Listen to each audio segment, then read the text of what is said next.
7 o'clock. You guys ready? You all ready? Yes, I just dribbled water down the front. I did the same thing. 7 o'clock, would you please rise for the Pledge of Allegiance? I pledge allegiance to the flag of the United States of America and to the republic for which it stands, one nation, under God, indivisible, with liberty and justice for all. That's probably the loudest I've heard the pledge in a long time, so thank you very much for coming. Yeah. First and third Monday of every month. We'll expect to see you guys there. Okay. We do have a quorum. Council members, have you had a chance to take a look at the minutes of October 15th? Additions, deletions, comments? Motion to approve. Move to approve. Second. Motion to approve by Jim, a second by Dennis. All in favor signify by saying aye. Aye. Aye. Opposed? Minutes are approved.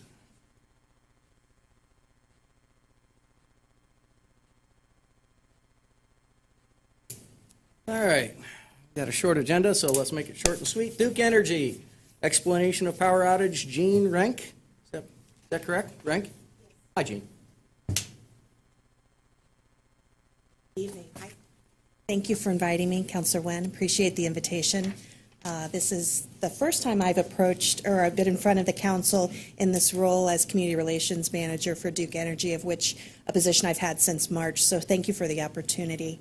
It's my understanding that you would like a little bit more information on the recent outages that have occurred within the town and some of the information on what is happening and what our plans are for the future. So let me first say we apologize for the outages. Our leadership is aware of what's going on in Danville and the problems that we've been experiencing, so it has not fallen on deaf ears. So please know that we, all the way up to our Indiana president, is aware of what's happening in Indiana.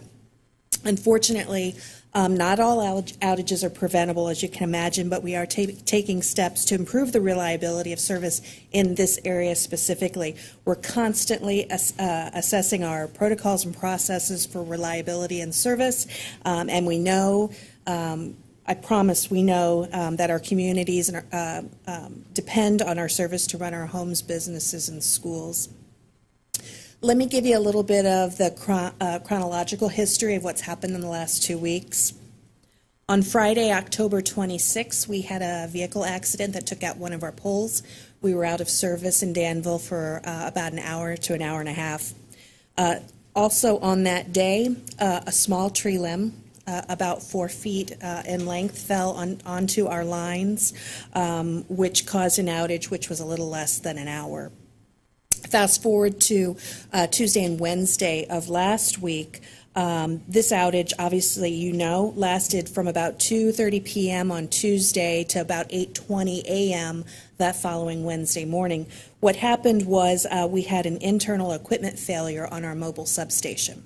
So we brought in a mobile substation recently to the Danville substation so that we could do some equipment upgrades to the substation to improve reliability by replacing some of the obsolete equipment that's on that substation currently. It's a part of our larger grid modernization effort focused on, again, better reliability and quality of our services that come through that particular substation. It also, those upgrades also increase our worker safety and maintainability of the substation. So it was planned upgrades to that substation. We brought in the mobile substation to take the power off and had a failure on that mobile substation, which took out about 1,900 customers in Danville. Some of you were likely involved. Also, the schools were involved, which we take very seriously. The internal communication process that jump starts falls on my shoulders in communicating with you, the schools, and some of our larger businesses. So at 10 p.m. on Tuesday night, I was on the phone or email with Gary and also our superintendent to let them know what the estimated time of restoration was and what our plans were. The current situation is the mobile substation is currently in operation and functioning as it should. We're continuing to do the upgrades on the Danville substation with completion estimates for January 2019 on that substation. Also, we are in the process of construction of a second substation, which you're probably familiar with. It's over by the hospital on on that property. And this new substation will improve reliability by enabling new circuits to be built from the substation, which will reduce the exposure of outages by shortening the amount of miles of line, lots of electrical jargon. But essentially, what that will do is it will provide two substations for better service to Danville specifically. The completion of construction on that substation is planned for mid-2019, but the message is we will have two substations working for the town of Danville by mid-2019. The process for notification to Duke Energy and from Duke Energy are also a little point of contention that you heard about as well. We had a programming error in our customer calls. We acknowledge that that was a failure on our part in the programming of those particular outbound calls. It's my job as the Government and Community Relations Manager representing Hendricks County to stay in touch with you on these outages, and I use Gary as that vehicle of communication so that as soon as I am notified of a large outage, I can communicate what the plan is, what the estimated restoration times are, so that you have real-time data on those outages.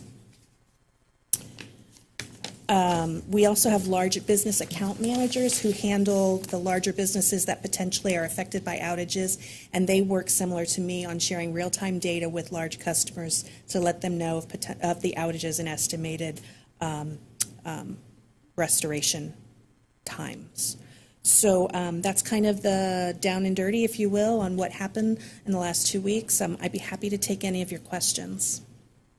First, thank you for coming. We asked you to come. I asked you to come. You didn't have to, so thank you very Sure. much. The reason I asked you to come is that I've had several citizens who haven't had very good communication. Are you going to cover their lost food, what they lost in their freezers, refrigerators, what have you, for this outage? Because, 3 different times during your presentation, you said it was Duke's failure. And then I've had Danville businesses that were not able to be open on Tuesday night and not to be open till Wednesday at dinner.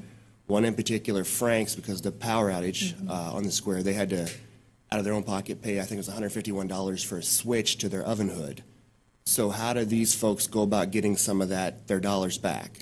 There is a reclamation process that we have, and they can access that form on our website, duke-energy.com, and it'll walk them through how to request consideration of refunds. Okay.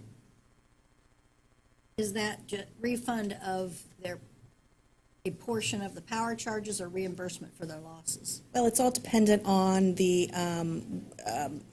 it's like an insurance policy essentially, and what kind of claims you're making. It's done through a third party. Gary's worked with them. It is a third party adjuster, and again, it works similar to an insurance claim. Right, but what comes to my mind is normally when power goes down, it's weather. It's something we can't control. Right. So because, you all say you admit that it's your fault, are you going to be able to take care of these folks? I mean, we don't want to have, I don't want people, our constituents, our people in our town living paycheck to paycheck, lost $200 worth of food, and somebody's going to give them $50. I mean, how can you keep your thumb on this with it's a third-party company? We meet twice a month. What can you do to assure us that your thumb's going to be on this to make sure that these folks get their money back for the food they lost? Sure. I can't comment on that because I'm not directly involved, but I can. I have an idea. Why don't you come again in a month or two and tell us how many people requested money, how Sure. many people you paid? Yeah, well, I can get that information. I can also go back and, again, share the concerns, but I'm happy to do that. Okay, we appreciate it if you come back. Thank you very much. Betty, would you be able to get with Gene and put some kind of an article in the Republican about how these people can apply for some reimbursement? I think that would be really good because I've had some calls as well. Ouch.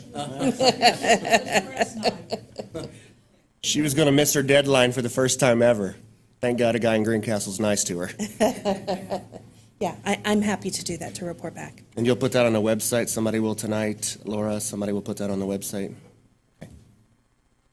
Another question, different vein.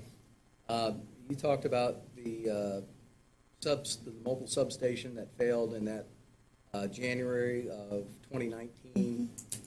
That will be replaced?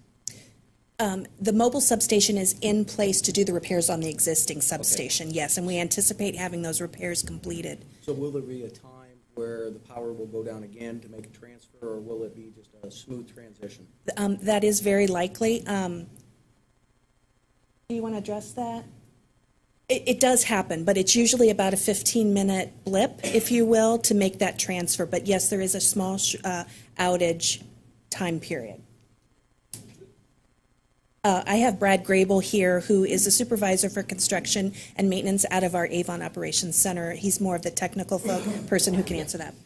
So the same way that we installed the mobile that's in there currently, I should say the first one in currently, we will transition back to the substation the same way. So we should be able to, God willing, everything going smooth, should be able to transition smoothly right back into the old substation. Without a power shutdown? Should be able to, yes. Okay. That's correct. When you do that, can you give us a little bit of heads up? Sure. Also, if you Yeah, do it like after school's out, Friday or Saturday when they're playing ball, you know? Sure, yeah. And I can get with Gene and we can make all those. That way, I think if it would happen to go down, that people would be a little prepared for it, they wouldn't panic. Get their flashlights out, get their dinner orders in early. So, I mean, anything like that just helps us out.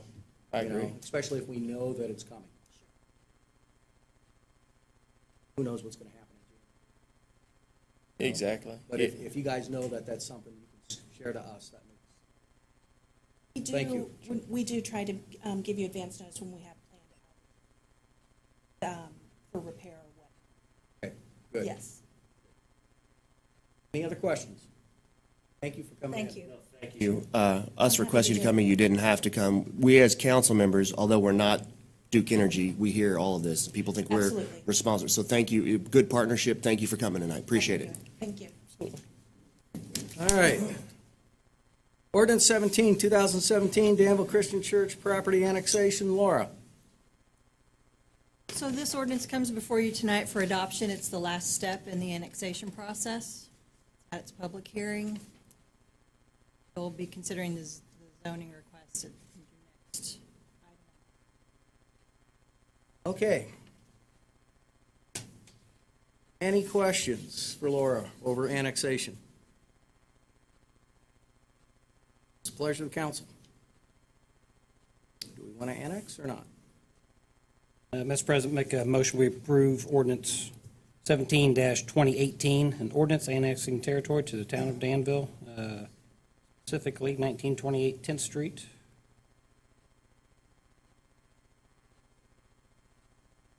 Appears to be the address, it looks like.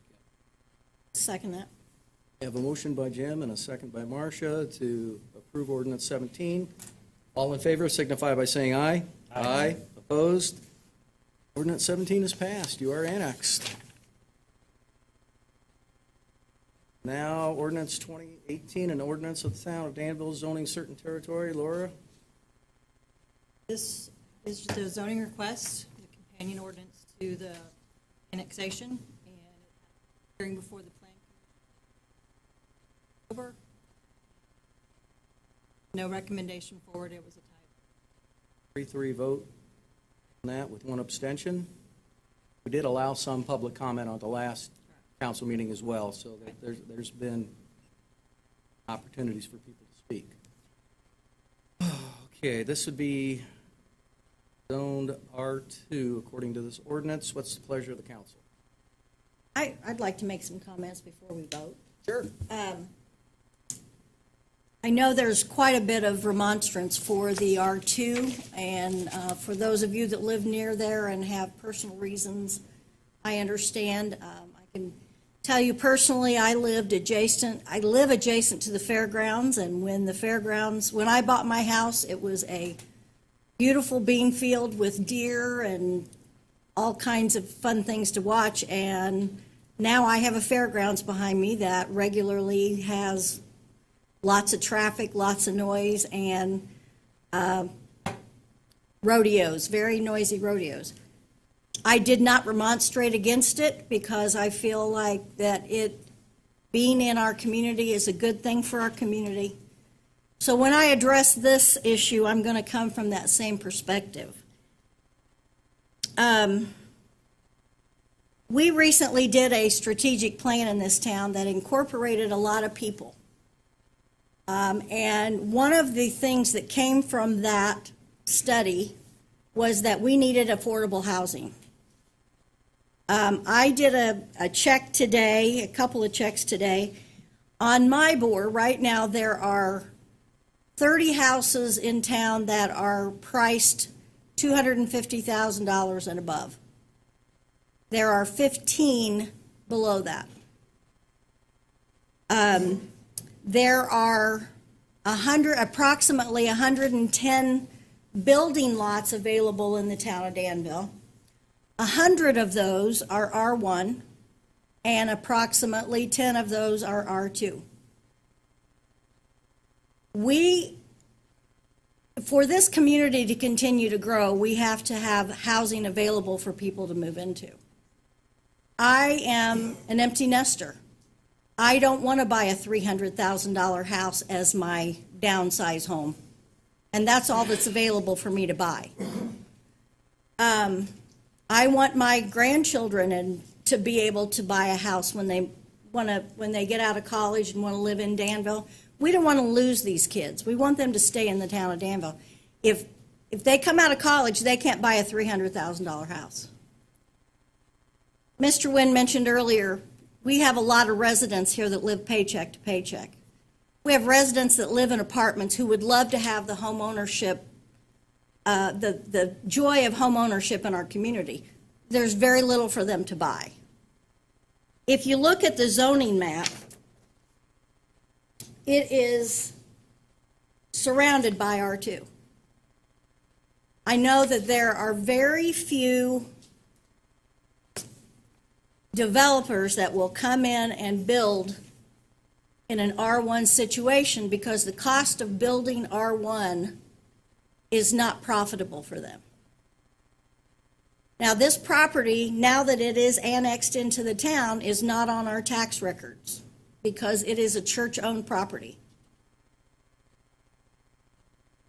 My fear is if this is defeated as an R2, it will remain an empty piece of property, which I know is what all of you want, but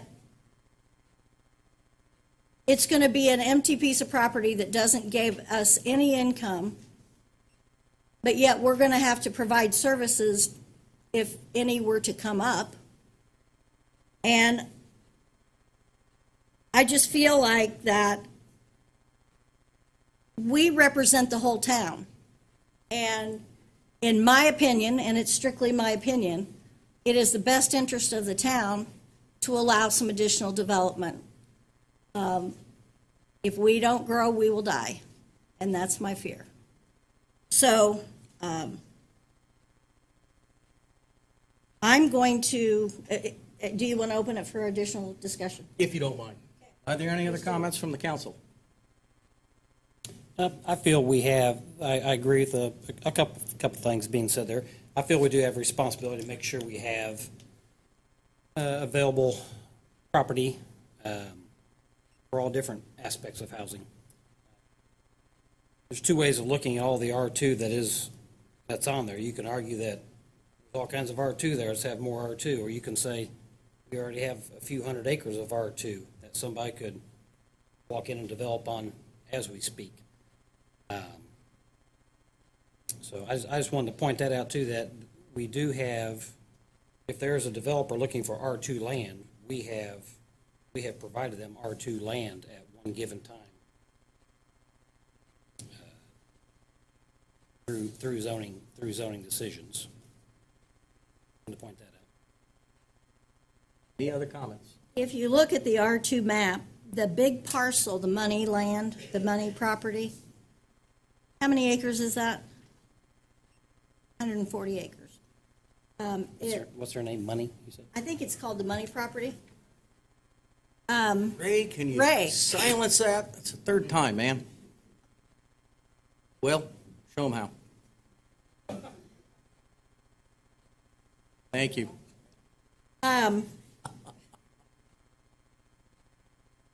For a developer to come in and develop 140 acres, it takes a much bigger developer, much bigger investment than it does for the 20 acres or so we're talking about tonight.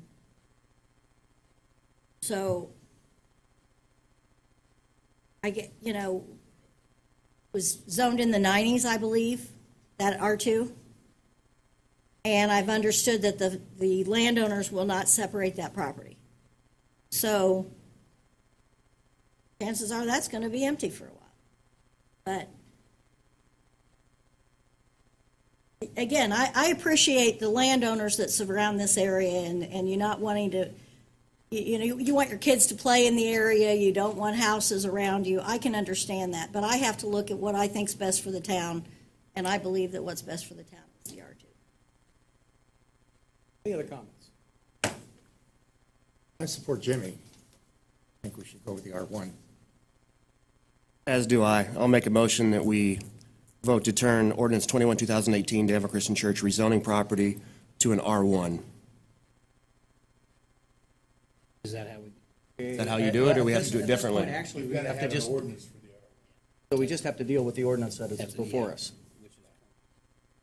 Okay, I move that we make ordinance 21, 2018, the rezoning as an R2. All right, we have a motion for ordinance number 21, 2018 to be zoned R2. Do I have a second?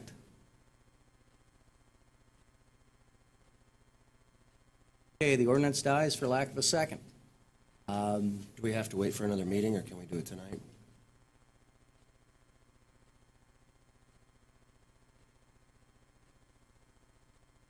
Does it default in R1? What happens at this point? R1. Default to R1?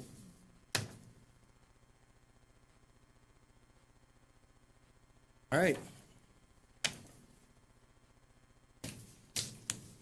That's that. Moving on. We have ordinance 22, 2018, Western Hills PUD amendment. Laura, you're up again. The motion died for lack of a second, so it defaults to an R1 zoning at this point. Okay? So thank you for all for coming. If that was your point of interest, you're free to go. If not, we can entertain you for another half hour. If you go now, you might beat most of the rain.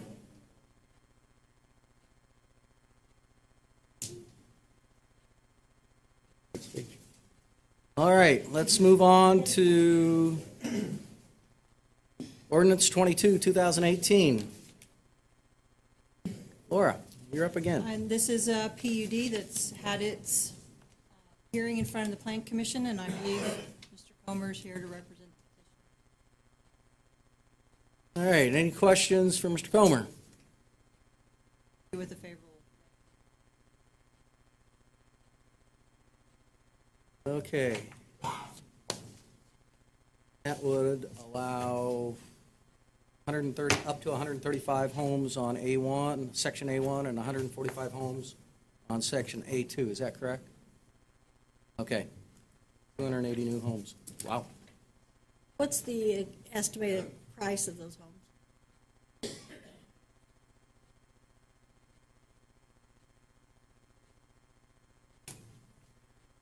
For the record, Keith Lash with Lennar. The average sales price will be between $250,000 and $300,000 in one of the lineups. In the other lineup will be $300,000 to $375,000. Yes. Is that it? Okay, any other questions? What's the pleasure of the council?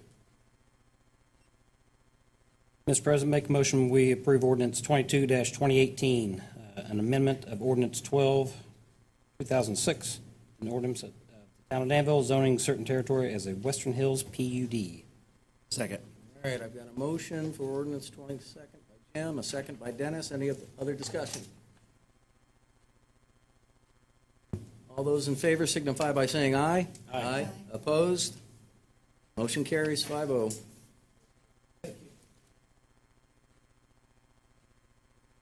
All right, ordinance 23, 2018, user fee amendments, Barry and Will.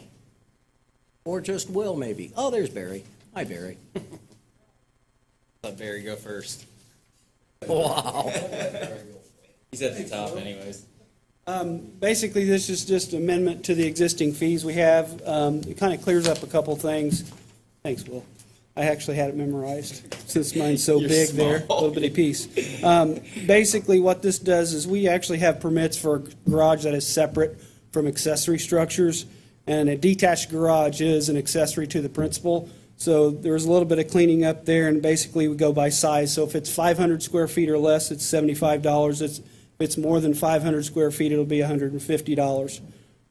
Pretty much the same thing. I can explain that because if you have a building that's over 500 square feet on a garage, say, you're going to have a footing, a foundation, a rough in, and maybe definitely a final, and maybe another inspection in there for power. So there's 5 inspections that I make 5 trips to one building, and the town really doesn't even break even on that. By the time they pay for the gas, they pay for the truck, they pay me to go out there, they pay Suzanne in the office to do the permit, they pay the clerk treasurer to accept those funds in. It's more about breaking even than it is making money. So I just want to point that out. That's why that. Are you breaking even at 150 or not? Maybe. Well, It depends. If not, then come back to me and give me the right number. Well, these numbers are consistent with other municipalities. I would say that if you broke this down, I would have to do quite a bit of homework, but I can tell you that going out there 5 times and the paperwork and the permit fee, we're not at $75 or $100. You're closer at 150 than you are 75. Yeah. So to answer your question exactly, I need to do some more homework, and I can get that for you. But Well, don't give it to me if you're not going to change it. But No, if I- you're coming before us and saying, we need to bump up the numbers, then let's bump them up right the first time. I'm comfortable with these numbers that we've presented. Okay. We've talked about that, and these are consistent with other municipalities, so that's why we had these numbers here. And then the same thing for an in-ground pool. An in-ground pool may be for inspections. You'll have, when they dig, you're going to have some bonding, you're going to have some plumbing, it's pretty much the same thing. It's just an in-ground pool, there's more work than there is above-ground pool. So that's the same scenario there. The prices need to be bumped up a little bit to even cover the cost. So that's my 2 parts. All right, I got kind of a lot on here. So pretty much all of our fee structure, we were just kind of going over it and upgrading some stuff. Just starting at the top there with Ellis Park, the train station, we're looking at an increase in there as well. So the train station right now, it pretty much doesn't break even. We actually lose money when you add in the manpower and everything, keep the lights on, power, all that stuff. And it's comparable, the new rate is comparable with like Washington Township's Pavilion, those other local areas that are rented. Same question. It's still Is it cheaper. 200? Is it 200? Yeah, 200 is good. Okay. So it's a large increase from where we are, because right now we have it at 100, which we lose money a whole bunch by being at 100. 200 breaks even. And it also gives us 10%, which I want to put into a fund to purchase new equipment. Like the chairs are really bad at the train station. The tables are really bad. The bathroom needs fixed. The kitchen needs fixed. So now that we fixed the fee structure last year, and it kind of, all the money goes back into an account, which we can use that account to put the money back into the train station. So it's really just a full circle of having the right price to be able to save money to start fixing it as it breaks, instead of waiting 20 years until it. How often does it get rented at the At the 100, it gets rented Friday, Saturday, and Sunday, almost every chance that it can. doubling it? Do you think? How do you think It's that's still the affect? cheapest around. There's not many places that you can rent the facility and there's not someone there too, so you have a lot of freedoms to bring in your own people, your own caterers, your own. Normally, if you go to a place, they make you follow their strict guidelines. We don't have all of that because we just don't have the staff to do that. So there's still a lot of freedoms with it too. So even though we're going to double it, it's probably not going to. No, Your and bookings, the facility will be a lot better too, because I don't know if you've been down there lately, but the chairs are bad. I mean, right there with the chairs, we're looking at $10,000 to $15,000 to upgrade the chairs, and then the tables will be probably another $5,000 to $7,000. So right there is more than we make in 3 years.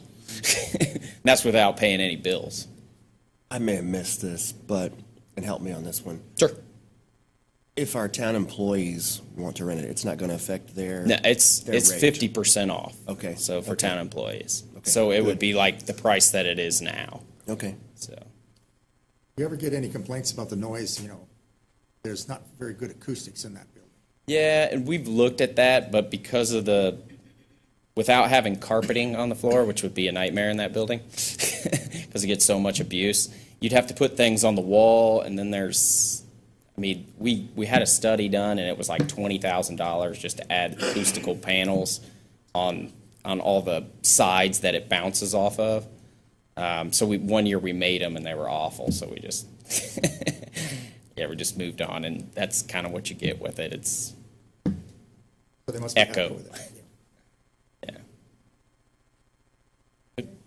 Okay, the shelter houses, they were all over with fees, so we just made them straight across the board, 50 and then 100 for out of town or non-resident. Shelter, or the amphitheater, we really just bumped it up $50 with that new facility coming in. I think that one eventually will increase too, because the facility would be so much nicer.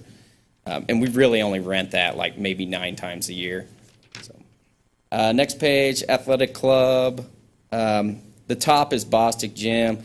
So we had a big, long layout of peak, off-peak, and all these different things. We wanted to just simplify it, make it easier for people when they see it. Hey, you could do hourly or you can do it for the day. And those are laid out there, that and Hargrave. And they're the same prices, really. We're just getting rid of the other ones, the other options. Blanton House, those fees are going up. The Blanton House is doing really well, but also the abuse in the house comes with that. So we have to put a new roof on it. We have gutters that we have to put on it. We have lots of tree problems, ash trees and stuff, just like we do in the park. And so we're looking to kind of increase, hopefully, and kind of break it down in a little bit more. We have a high season and like a regular season and then an off season, which 6 months of it's off season, and those prices won't be changing. It's just the high season and the regular season would be the prices that would be changing. So. And we have a pretty high demand, so we don't think this will affect us at all. Same reason for the train station. You could bring in your own caterer. You can bring in your own beer, liquor, wine, all those different things. Those are options that you don't get normally at a wedding venue. you don't want to sell it, and then you have to worry about all those headaches. It's always options, right? Just putting that out there. And then the pool, all those rates are staying the same. We're doing really well there. I don't want to change anything. We lowered those a while ago, and I think it's a great asset for citizens to be able to go to the pool. We want them there. Nothing else changes. Programming, those vary by, it's a cost recovery model. So we're just trying to bring in enough money to offset what it costs. Facility memberships, we're looking at a $5 increase at the DAC monthly. And what we're looking at for that is not current members, but future members. So if you're a member right now, your fee wouldn't change. But if you came in, after January 1, then it would be the $5 increase. And our goal in that is we're looking at pretty much like a $150,000 project into upgrading the bathrooms, handicap accessible, and shower stalls. Also blowing down a couple walls and moving an air handler down there to try to make it a little bit more efficient. Plus, we'll add about another third of space. And if you've been down there lately, it's getting used quite a bit. So, in that will also probably be some carpet and pads and stuff, just upgrading in general. Plus, we're starting to get it busier, so eventually staffing is going to become an issue, and it already kind of is. But we've added a rec coordinator, and it's kind of helped it for now. So what we're hoping is that little bit of increase can kind of help offset some of those things. So. Pool, tax all the same. That's pretty much it. There's not really much changes other than that.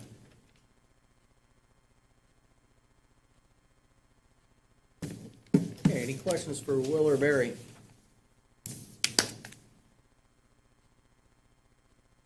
And how quickly do you want this done? We could You sus- could we wait. could It's not till, suspend- it wouldn't take suspend- effect till January 1 anyways, Okay. because I want to publicize what we're doing, so. Okay, then we'll just mark it as introduced unless anyone here wants to suspend the rules and just deal with it tonight and be done with it. And you can feel free to reach out to me if you have any questions before the next meeting even, and let me know. Barry's in there with that. Is it, you need those improved now, Barry, or?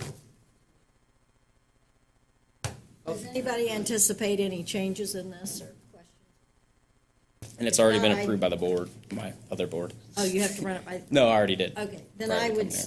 I would move that we suspend the rules to act on this. I have a motion to suspend the rules for ordinance number 23. Do I have a second? Second.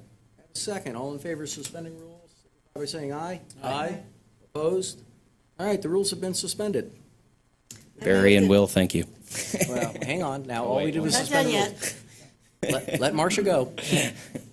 I move that we approve and adopt ordinance 23, 2018, user fee amendments. All right, I have a motion to approve the user fee amendments, adjustments. Do I have a second? Second. I have a second by Tom. All those in favor, any other discussion?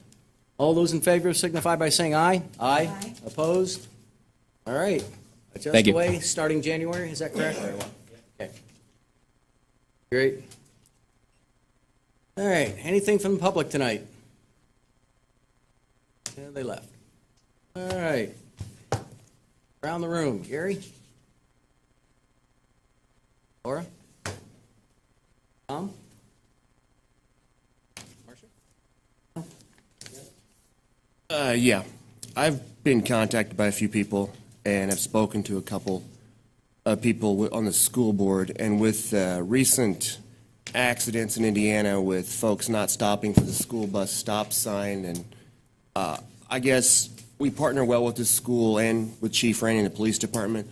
What is the fine if someone does that, and how can we look at making this be increased?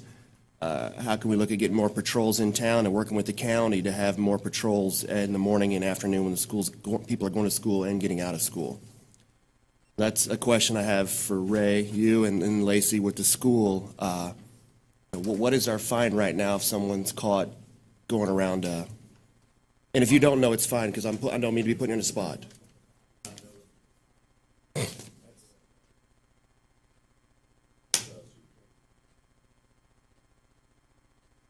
Is that state then? So we can't increase that? We can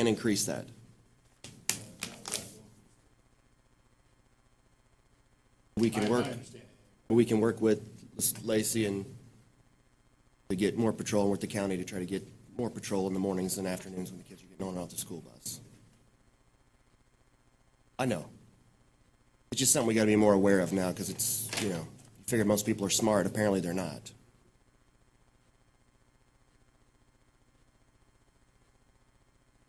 Can't vote for that, but I'm for it.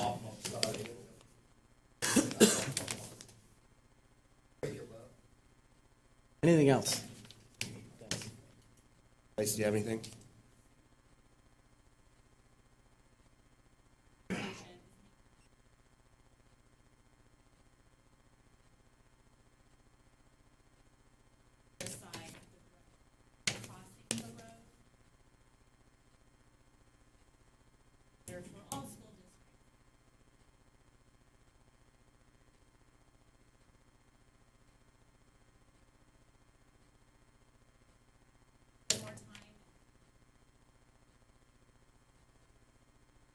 Thank you. Anything else? Jim? Okay, I have two things real quick. First one is, I would like to set up an executive session for personnel issues. A good time, sometime this month. We've got 5 Mondays. Would the 22nd or the 29th work for anybody?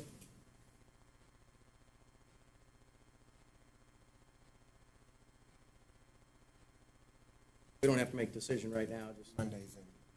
You meet here. Oh, I'm sorry. I'm sorry, I was looking in October. So we have the 26th of November. or next Monday, the 12th. Either. Could we do it prior to? 19th meeting. Prior to the 19th meeting, or does that work for your schedule? Easier to hone it in on less days. That I understand. How's the 19th, 6 o'clock? Executive session?